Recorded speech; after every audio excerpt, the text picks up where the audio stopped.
Thanks, Lauren. So I wanted to speak today about how we've been using legal strategies to secure the right to affordable treatment. And I thought I'd do that by sharing two stories from our work.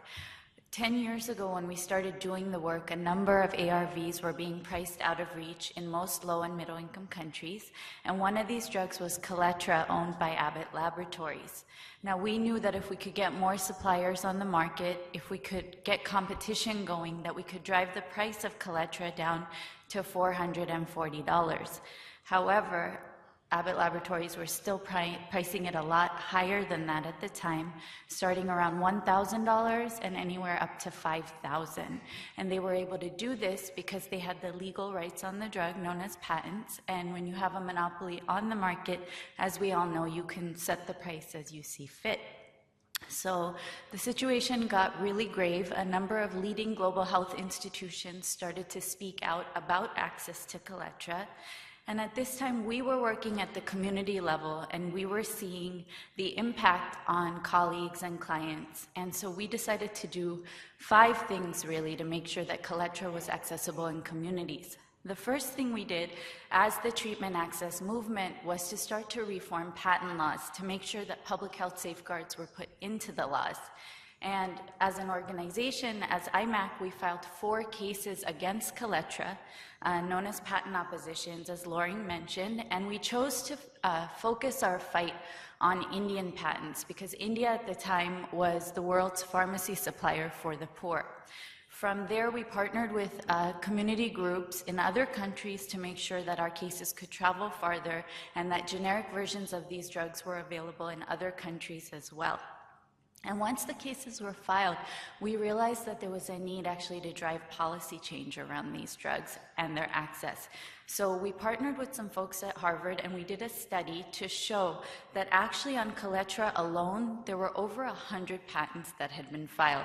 And in doing studies like these, we were able to show how companies were actually gaming the patent system and to make our case for the need for policy change. Finally, and probably most importantly, the 5th strategy that we used was to partner with community groups. And we engaged in traditional forms of organizing, advocacy, and protest. But I think what was really amazing about the treatment access movement over the last decade is we started to see people living with HIV visiting, this is a picture of the Indian Patent Office, patent offices, meeting with ministries of health, and holding press conferences on really technical subjects around patents and drug prices. And through a combination of all of these strategies, we saw the situation with access to Kaletra actually change. First, we won the case on the heat-stable tablet within a couple of years, and on all the other cases we had filed against Abbott, we saw the company withdraw its cases. And as a result, more generic suppliers were able to enter the market. We saw the price come down to $440 for low-income countries, and in 40 middle-income countries, Abbott started to offer their lowest price of $1,000, which was a market change from their behavior before.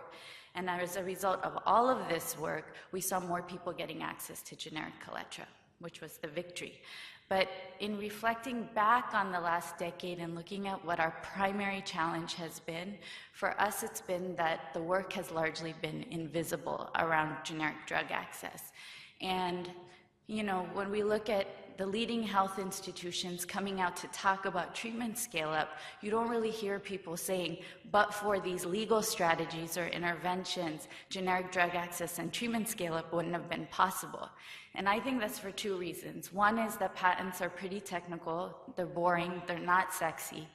But secondly, and perhaps more compelling, is that patents are really a politically charged topic. We all know that. And it was okay. For the last 10 years, the situation has been okay because we got people the drugs that we needed. But I want to flag this here today in a room full of people who can actually maybe make change on this subject, because we can't afford to be silent anymore. And that's because the world is changing. And it's changing for 2 reasons that I really hope you'll hear today.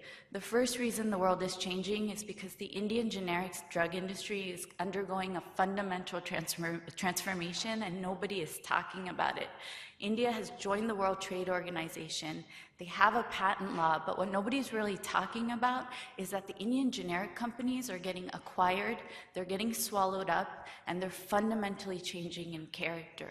And so most of the leading health institutions are talking about this question, which is how are we going to create, build, and protect a new generation of low-cost suppliers who are going to supply ARVs in the next decade, because it's not just going to come from India. So this is a map of countries that we are looking to who have capacity for domestic production. The second reason the world is changing and why we as the movement are actually really scared right now is because 10 years ago when we started talking about these problems, we were all, as the global health community, outraged that low-income communities in low-income countries weren't getting the drugs. But as several of our colleagues mentioned yesterday, the new problem, the new battleground lies in middle-income countries. And it's vulnerable communities, stigmatized, discriminated against, unable already to access treatment, who are suffering the most and who deserve our attention. And the new treatment gap is in middle-income countries, and we're happy to share more information with you after the panel if you're interested about that. But this is the reason why we can't afford to be silent about these issues anymore. And so I think our second story illustrates that. Really quick, earlier this year, Open Society Foundation asked us to expand our work to work on hepatitis C. As most of you know, Hep C is an HIV co-infection. 4 times the number of people today live with Hep C, as do HIV. But the amazing thing is that a cure exists. Sovaldi is on the market now, also known generically as sofosbuvir. But the sad thing is that 90% of people living with Hep C live in low and middle income countries. The vast majority are in middle income countries where the price is out of reach. So we're being asked to expand our caseload to take on more and more of these middle-income countries. And on these 6 countries in our portfolio alone, we're estimating that if these governments could buy the drug generically instead of at branded prices, they could incur treatment cost savings of $20 billion. So the stakes for Hep C are a lot higher. We're also doing this work for HIV. Our coalition of 5 partners and us, we've been funded by Unitaid this year to now expand these legal cases and our treatment advocacy work to more middle-income countries. And this work is going to focus on this question of how are we going to get the next generation of ARVs to Argentina, Brazil, Thailand, and Ukraine. So we've been very blessed that we've had these really pioneering partners in treatment scale-up who are looking to support our work. But I think, it's important to sort of flag what the areas are that are still needing attention. And so one of those is that, of course, the legal cases need a lot more focus in order to be scaled up.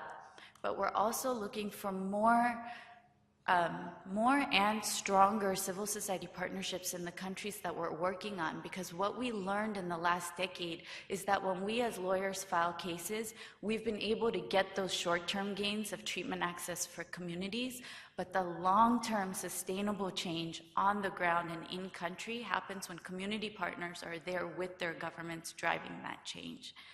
We're also looking for partners, as I mentioned, who can help bring that visibility to this work, because we're not going to be able to do it quietly anymore to tackle some of these big questions around drug pricing and access for middle-income countries. We're looking for partners who can help us translate this evidence into action, because we now have the evidence 10 years later that shows that these interventions work and that more people do get put on treatment when they're employed. And lastly, we're really just looking for anyone who sees cohesion or overlap in their work with the work that's happening in the movement. And we're excited to talk to any of you about it afterwards if you're interested. Thank you.